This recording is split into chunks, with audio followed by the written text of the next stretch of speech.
这个男人亲眼目睹了一场车祸，你知道他第一件事做的是什么吗？不是救人，是蹲下来拔钉子。他拔得飞快，手都在抖，因为他比谁都清楚这些钉子才是真正的凶器。但你以为他是良心发现吗？不，他只是怕暴露。更绝的是，这个拔钉子的人后来竟然成了全城公认的救人英雄。你敢信？一个撒钉子害人的修车工，最后被所有人跪谢。这部电影把善恶2个字拧成了麻花，最后10分钟的反转会让你把前1个小时的感动全部吐出来。今天带你沉浸式体验这部韩国人性悬疑神作《汽车维修站》。故事发生在韩国某个小镇，国道旁边有一家不起眼的汽修店，老板叫载九，老婆叫顺英。载九这个人吧，怎么说呢？命比轮胎还薄，他不能生育，所以一直被岳父看不起。逢年过节，岳父指着他的鼻子骂：“我们家顺英嫁给你，真是倒了8辈子的血霉。”载九不敢吭声，因为他知道这是事实。顺英呢是个好女人，每天除了帮载九看店，晚上还熬夜做手工。什么手工？5毛钱1个的那种小饰品，做到手指都烂了，指甲缝里全是胶水。1个月下来赚的钱还不够1周伙食费，日子虽然紧巴，但也算过得去。为什么？因为他们这个汽修店位置选的绝了，就在国道边上，来来往往的车辆总少不了补胎、换胎、修刹车。一天下来虽然发不了大财，但够吃够喝，能交得起租金。但所有人都没想到，一个地产项目彻底把他们推进了深渊。镇上来了个开发商，要建什么度假村？你想想，度假村一建，配套的高速公路就修起来了。结果呢，所有的私家车都改道走了高速。原来从载酒店门口经过的那些小车一辆都不剩了，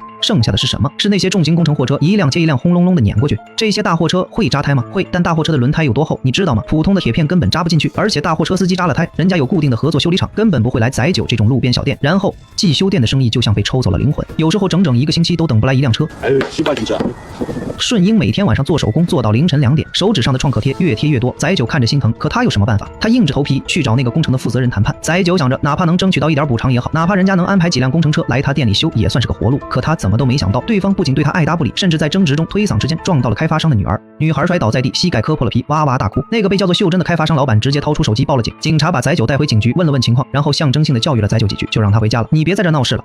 아니 내 말은 거기서 공사한다고 저 군정 허가까지 다 받고 피해 보상 합의까지 다 했는데 그 가서 깽판을 치는 게 말이 되냐 그 말이지. 人家搞开发是正经项目，你一个修车的添什么乱？载酒憋着一肚子火往家走。然而命运这个东西最喜欢在你最惨的时候再给你补一刀。他走到半路，看到路边停着一辆抛锚的货车，司机正蹲在轮胎旁边满脸愁容。载酒修了半辈子车，职业习惯让他忍不住上前看了一眼。司机说刚才有个修车厂的老板来看过了，说我这发动机彻底废了，只能报废。我这一家老小可就指望着这辆车吃饭呢。载酒检查了一下，发现根本没那么严重，换个阀门清洗一下油路，至少还能再跑3年。他好心提醒了司机，你别听那人瞎说，你这车换个阀门就行。司机千恩万谢的走了。载酒心想，总算是做了件好事。可他不知道，他这一句话断了一个人的财路。当天晚上，一个叫文老板的人带着2个小弟来找他的麻烦。文老板是谁？他是附近这一片最大的修车厂老板，垄断了所有大货车的维修生意。那辆抛锚的货车本来是他的生意，他打算忽悠司机报废，然后低价收走，拆了零件，里外里内能赚一大笔中介费。载酒这一句话直接让他这单生意黄了。